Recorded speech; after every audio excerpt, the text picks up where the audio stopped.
देश की सबसे बड़ी मेडिकल प्रवेश परीक्षा यानी नीट यूजी 2026।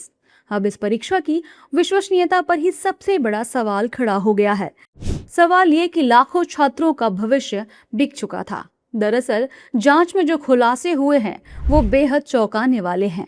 नासिक से पेपर लीक का नेटवर्क शुरू हुआ और राजस्थान, हरियाणा, बिहार, केरल, उत्तराखंड और जम्मू कश्मीर तक फैल गया।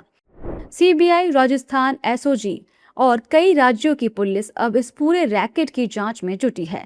जांच एजेंसियों के मुताबिक महाराष्ट्र के नासिक से कथित तौर पर एक गैस पेपर तैयार किया गया, जिसमें करीब 135 से 140 सवाल और उनके जवाब मौजूद थे। यही पेपर बाद में अलग अलग राज्यों तक पहुंचाया गया।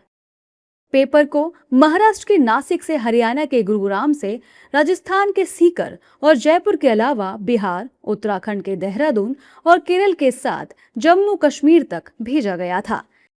जांच में सामने आया कि आरोपी शुभम खैरनार ने नासिक में पेपर हासिल किया। इसके बाद पेपर को पीडीएफ में बदलकर गुरुग्राम भेजा गया। फिर व्हाट्सएप और टेलीग्राम जैसे प्लेटफॉर्म्स के जरिए नासिक से जम्मू कश्मीर जैसे राज्यों में पेपर फैलाया गया। इससे गैस पेपर के नाम पर लाखों रुपए में छात्रों को बेचा गया।